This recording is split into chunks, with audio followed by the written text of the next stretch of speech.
il y a des femmes qui n'aiment pas le mariage parce qu'elles ne sont pas matures.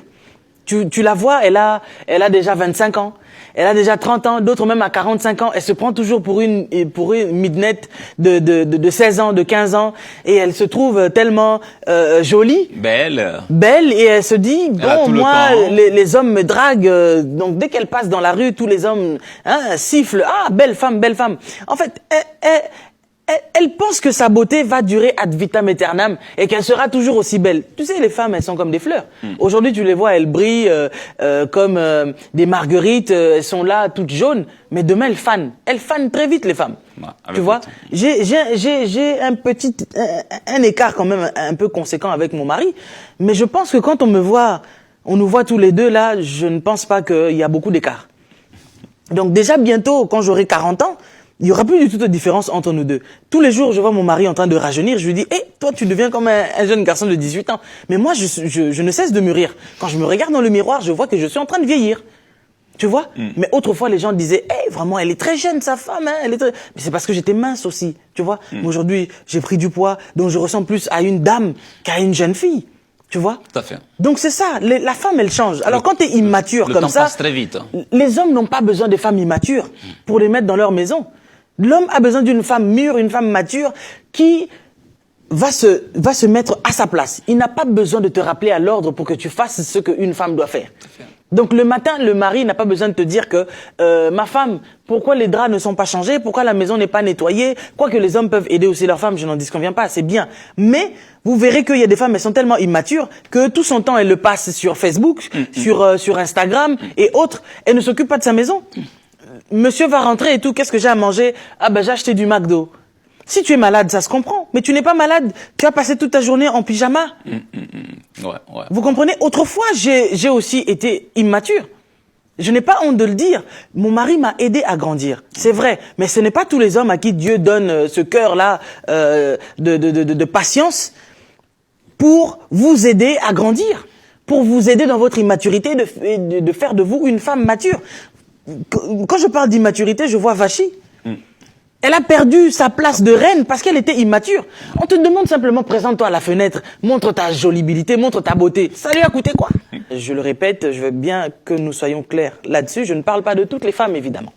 C'est une catégorie des femmes qui n'aiment pas le mariage. Et si elles n'aiment pas le mariage, ce n'est pas toujours de leur faute. Et dans ces 4 points, nous allons comprendre en fait pourquoi. J'irai au premier point directement. Mais avant dans le premier directement, est-ce que déjà elles ont des points communs? Comment est-ce qu'on les reconnaît? Parce qu'elles confessent et tout ou bien justement, je vais vous expliquer ça dans les différents points que j'ai préparés aujourd'hui. Parce que le premier point, par exemple, moi je dirais que lorsque vous constatez qu'une femme n'aime pas le mariage, vous êtes femme, vous me suivez. Et vous vous posez la question vous-même, pourquoi est-ce que je n'aime pas me marier? Pourquoi je ne me sens pas à l'aise lorsque je suis en mariage? Il y a des femmes qui ont été mariées, mais elles ont dû se séparer aussitôt parce qu'elles ne se sentaient pas bien dans le mariage. Donc, être mariées, ça les embête, ça les dérange. Wow. Elles ont l'impression qu'elles sont beaucoup plus heureuses à l'extérieur du mariage que dans le mariage.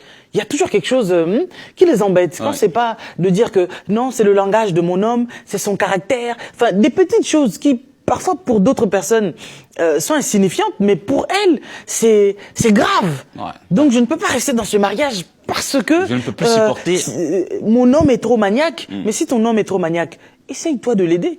Il peut changer. Nous pouvons aller dans la Bible et voir que dans Ézéchiel 16, la Bible est en train de nous relater vraiment en long et en large comment est-ce que Dieu est en train de parler à son peuple. Il est en train de lui expliquer ce qu'il est. Il lui parle de ses origines. Donc là, une personne qui ne connaît pas l'origine de ses aïeux, de ses parents, ne peut pas comprendre qui elle est véritablement.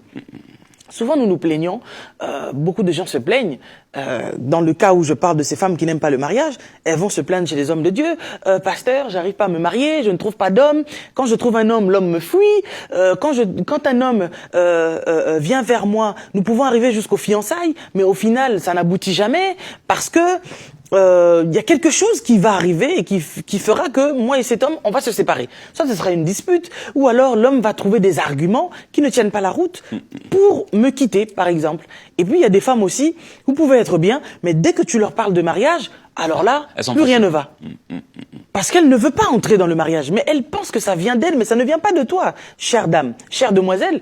Ça ne vient pas de toi, ça vient de tes origines. Alors, connais-toi toi-même. Si tu ne connais pas tes origines, tu ne connais pas qui tu es véritablement. Tu dois connaître d'où tu viens, de quelle famille tu viens. Il y en a qui s'arrêtent juste à leurs parents. Mais au-delà de nos parents, nous portons le sang de nos parents qui portent le sang de leurs parents, ainsi de suite. Imaginez-vous que vous venez d'une famille où vous avez un grand-parent ou un arrière-grand-parent qui était dans les fétiches, qui était un marabout, qui était dans l'occultisme, ces choses-là. Vous pensez que vous avez quel type de sang dans vos veines qui coule? Vous avez le sang des marabouts. Vous avez le sang des sorciers qui coule dans vos veines. Et si vous n'avez pas reçu Jésus, sachez que ce sang-là va agir. Tous les sacrifices que votre grand-père a eu à faire, votre grand-mère a eu à faire, mais ça coule dans vos veines. Ça va réclamer. Mais ça va vous réclamer jusqu'à la moelle épinière. Et vous agirez malgré vous par rapport à ces choses qui vous réclament. Il y a des gens qui ont sacrifié toute une génération pour qu'ils vivent bien eux. Donc, ils ont déclaré dans leurs alliances que les filles ne se marieront jamais. Ouais. Bon, toi, tu ne te maries pas. Au lieu de te poser la question, qui était mon grand-père? Qui était ma grand-mère? Qui étaient leurs parents? Ils sont qui, mes aïeux? Vous avez toujours la possibilité, quelqu'un va me dire, oui, mais moi j'ai perdu pas mal de membres. Mais il y a toujours une histoire dans une famille. Il y a toujours quelqu'un qui peut vous dire qui vous êtes. Prenez une feuille, écrivez tous les mots de votre famille, du côté paternel et du côté maternel, pour au final essayer de découvrir de quoi vous souffrez et pourquoi vous souffrez de ces choses. Si vous ne connaissez pas ces choses, vous ne saurez jamais de quoi vous souffrez. Vous savez, j'ai été choqué d'entendre une femme qui me raconte qu'elle a eu 6 enfants avec 6 pères différents. Waouh. Et à chaque fois, c'était la même chose. Une chrétienne? Ou bien pas non, encore? Chrétienne à moitié, chrétienne à tendance, chrétienne qui boite. C'est-à-dire, elle se cherche encore, elle sait pas si Jésus-Christ est Seigneur ou pas. Tu vois? Donc, parfois il est Seigneur, parfois il est Sauveur, mais elle ne sait pas trop, elle est entre les deux. Bon, nous prions que le Seigneur vraiment lui fasse grâce pour que Jésus devienne Seigneur et Sauveur vraiment pour sa vie. Et pour ces personnes-là, il est important de leur faire comprendre que tu dois passer au diagnostic et spirituel et physique pour comprendre d'où tu viens, qui es-tu. Qui es-tu? C'est bien de dire que mon grand-père s'appelait comme ça, ma grand-mère s'appelait un tel, mes grands-parents paternels, leur nom c'était ci, et maternels, leur nom c'était ça, mais le côté spirituel, tu ignores. Et le nombre de partenaires avec qui tu es allé. Ces partenaires-là ont aussi un bagage spirituel qu'ils portent sur eux. Lorsque vous vous associez à une femme prostituée, vous devenez même cher avec. Tout à fait. Non, c'est-à-dire les bagages spirituels de cette personne, vous les partagez. Ces combats deviennent vos combats. À l'œil nu comme ça, ce sont des choses que nous ignorons parce qu'on ne les voit pas. Mais dans le spirituel, ça agit, ces choses-là ont des conséquences dans nos vies. Alors si on ne fait pas attention à ces choses-là et si on ne brise pas ces liens-là, eh ben on va les porter très longtemps dans nos vies. Et on va en souffrir très longtemps. Alors vous allez voir qu'une femme se retrouve à l'âge de 50 ans et elle commence à se poser des questions. Comment j'ai pu faire 6 enfants avec 6 papas différents? Et parmi ces hommes, il y en a qui ont voulu m'épouser, mais je ne voulais pas. Mais aujourd'hui, je me retrouve, je suis malheureuse, je vis toute seule. Et je ne sais pas quelle est ma vie. Et le pire, c'est que ces femmes-là, elles transmettent leur génétique à leurs enfants. Parce qu'elles ont des enfants parmi elles aussi qui développent les mêmes choses. Les mêmes attitudes. Voilà, les enfants aussi vont faire des enfants avec 2 ou 3 hommes différents, sans se marier. Et sans comprendre aussi qu'elles sont en train de suivre les mêmes pas que leur maman. Les femmes qui n'aiment pas le mariage, c'est des femmes qui veulent, qui ont parfois pour certaines l'envie. Mais ne pas aimer, en fait, ça ne va pas de leur propre volonté. C'est ce que je voulais dire. Il y a un embargo, voilà, il y a une puissance qui va au-delà, en fait, de leurs moyens physiques et spirituels et qui, en fait, les pousse à ne pas aimer ce qu'en réalité elles aiment. Elles ont envie de se marier, mais elles ne peuvent pas. C'est ça en fait. Et même quand elles y sont, elles finissent par sortir. Elles finissent par en sortir parce qu'en fait cette puissance en fait qui est au-delà, qui Qui les dépasse. Qui les dépasse, qui les afflige, qui les amoindrit, les rendent impuissantes en fait. Devant la situation. Voilà, donc elles ne peuvent pas, malgré qu'elles aiment. Voilà. Donc on sent une réclamation, n'est-ce pas? Oh, mais plus que la réclamation. Vous voyez, tout à l'heure je parlais de ces familles maudites par rapport au lien. Nous avons pris du temps pour parler de ça parce que beaucoup de personnes souffrent de ça justement. Et j'appuie là-dessus en demandant à une femme qui est en train de m'écouter, si tu te reconnais dans cette histoire, dans tout ce que je viens de citer, comprends qu'il est temps pour toi d'aller recourir à la délivrance. Laissez-moi vous raconter l'histoire d'une femme qui a dû bâtir un hôtel pour pouvoir briser la malédiction de pauvreté qui régnait dans sa famille. Parce que pendant des années, elle a vu sa famille crouler sous la pauvreté. Rien n'allait. Mais pourtant, quand celle-ci retournait en arrière, elle pouvait constater que elle a eu des grands-parents qui étaient fort riches. Elle a eu son grand-père qui était fort riche. Un jour, elle est rentrée fortement dans la prière. Amen. En entrant dans la profondeur, Dieu a pu lui montrer que tu sais, tous les biens que ton grand-père avait, c'était par rapport au sacrifice. La maison qu'il a eu à construire, il avait construit ça sur du sang humain.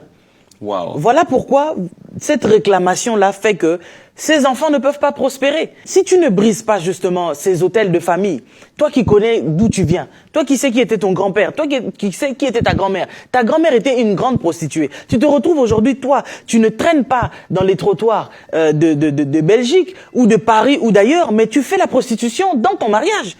Ou quand ton mari n'est pas là, toi tu couches avec des hommes, tu sors avec des hommes. Tu sais que dans ta maison, tu as 5 enfants, mais il y en a 2 qui ne sont pas de ton mari. Tu le fais malgré toi. Et tu ne sais pas comment même dire à ton mari que j'ai fait 2 enfants ici sous ton toit, mais qui ne sont pas de toi. Parce que tu sais que si ton mari apprend ces choses, il va te mettre à la rue. Tu vois? Ouais. Mais c'est le sang de ta grand-mère qui était prostituée qui coule dans tes veines. Tu vas à l'église aussi, mais tu n'as jamais confessé. C'est ça. Et si Jésus revient maintenant? Eh oui, si Jésus revient, où iras-tu? Tu vois? Mais tu n'as jamais confessé qui était ma grand-mère et voici ce que je fais dans ma maison, sur le lit où je dors avec mon mari. Voici ce que je fais. Ce sont des choses dramatiques et qui malheureusement arrivent dans la vie de beaucoup de personnes. Et voilà, pour finir avec cette première partie, parce que j'ai voulu vraiment insister là-dessus, par rapport à ces 4 points, nous voyons dans le livre de Josué 9, on nous parle d'une histoire qui est très intéressante où le peuple d'Israël, avec Josué à la tête, a pu battre Haï et Jéricho. La nouvelle s'est répandue partout. Donc ça a fait que les autres peuples ont eu la crainte. Au point où ils se disaient, ces gens-là, il faut aller faire une alliance avec eux, parce que si on ne le fait pas, nous aussi, on risque d'avoir le même sort, de connaître le même sort. Alors il y a un peuple qui s'appelle les Gabaonites. Eux, ils se sont dit, bon, nous, on va les tromper.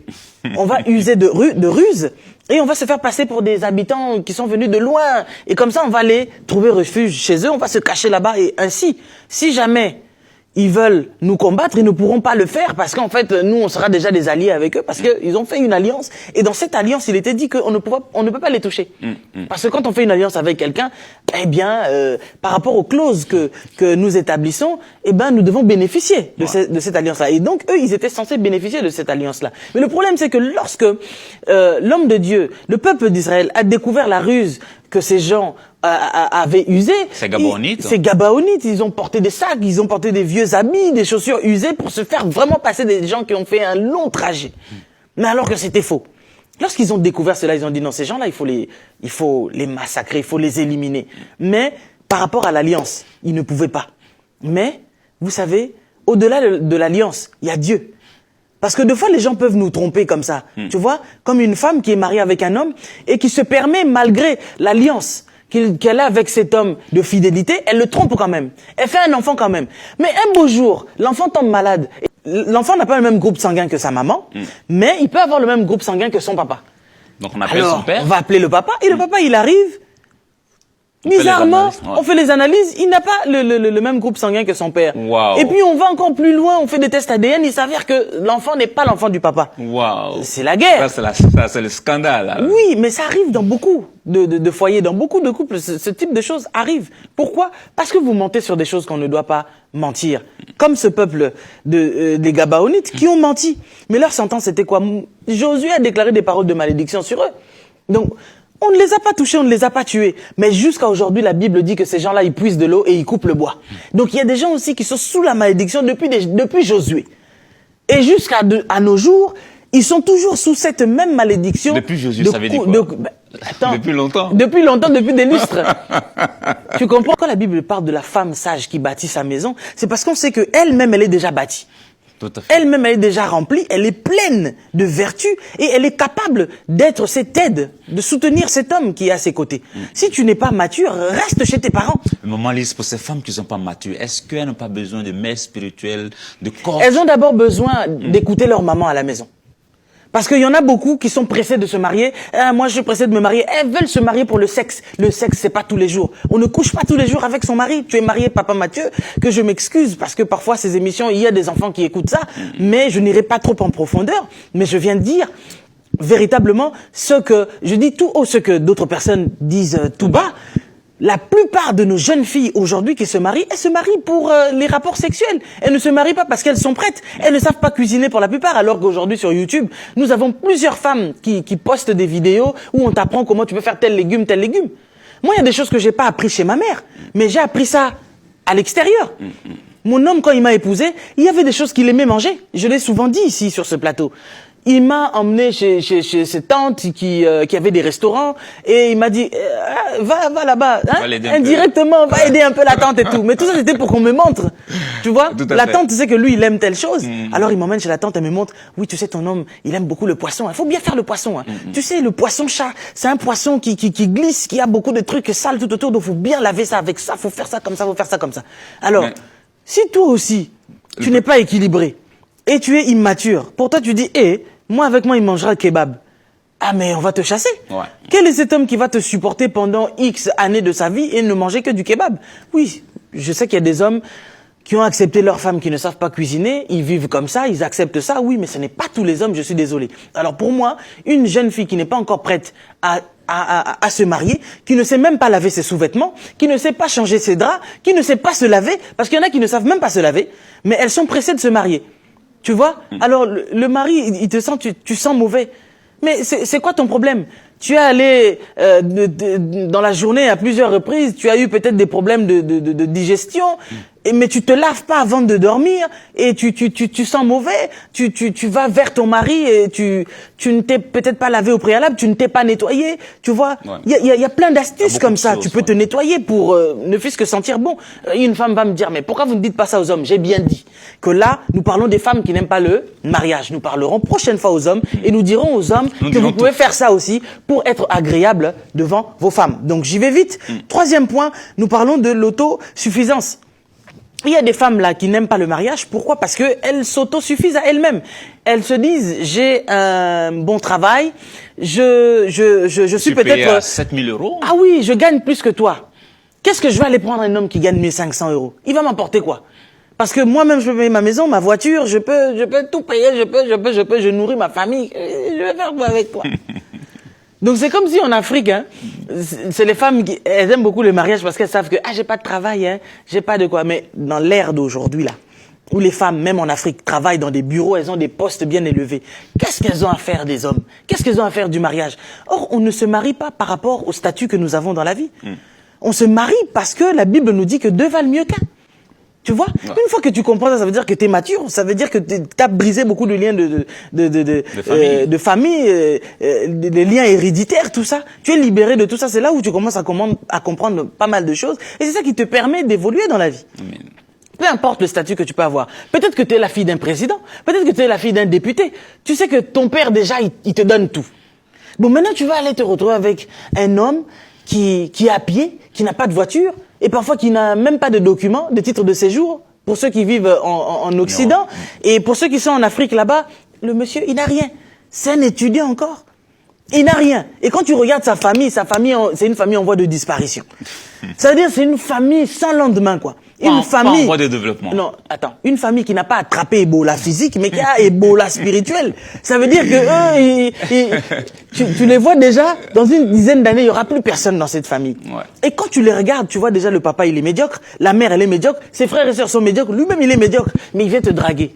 Et tu regardes un peu ton statut. Tu te regardes du haut de tes talons, de ce que tu es. tu vas commencer à disqualifier cet homme. Mais on ne connaît pas l'avenir de l'homme. On ne connaît pas. Quelqu'un peut être... Moi, j'ai vu des gens être SDF et devenir des milliardaires. Aujourd'hui, je me souviens un reportage d'un homme qui était SDF. Il est devenu milliardaire. Qui pouvait donner une chance à cet homme et dire de lui que dans 10 ans, tu seras un milliardaire? Sale caractère, c'est les femmes insolentes. Sale caractère, ce sont des femmes comme les Jézabel. Sale caractère, ce sont des femmes comme Vachi. On en a parlé tout à l'heure. Elle est non seulement immature, mais elle a un sale caractère aussi parce que son mari ne lui a rien demandé d'extraordinaire, mais par son sale caractère, elle a voulu montrer à son mari que moi, je suis impoli. Tu comprends? Tu m'as épousé, mais tu as épousé une femme impolie. Je veux te montrer mon impolitesse aujourd'hui devant tes convives pour que tu comprennes que tu n'as pas épousé une femme polie, mais une femme impolie. Il y a beaucoup de femmes comme ça où... Devant les invités, elle est capable de répondre mal son mari parce qu'en fait, elle lui dit, tu sais, moi j'ai été mal éduquée. Tu vois, tu dois faire avec. Mais attends, il y en a qui sortent leurs griffes une fois au mariage, mais toi tu n'es pas encore marié. Mais tu montres déjà tes griffes, tu montres déjà ton sale caractère, que tu es insolente, que toi t'es une femme vicieuse, t'es une femme qui n'a rien à faire au mariage. L'homme là, il va te consommer bien avant le mariage et après il va te laisser. L'église évangélique Les Messagers la Parole Révélée vous convie à sa grande nuit de la traversée avec le prophète Blaise Manzambi. Je vois quelqu'un qui nous regarde et s'appelle Rosanne. Je vois AVC devant toi. Reçois au nom de Jésus. Si tu n'es pas loin, viens vite ici. Et tu as dit que celle qui a l'AVC, maintenant elle est guérie. Il s'agissait d'elle. Ainsi que la prophétesse Lise Manzambi, accompagnée du prophète Didier Ndili. Je coupe au nom de Jésus. Dans un thème explosif. C'est ton tour. Invité spécial, Le groupe Grâce Divine qui signe son comeback. Le monsieur Fandanayo, Alka Mbumba. En date du 31 décembre 2019, de 19h à 1h du matin, à l'hôtel Novotel.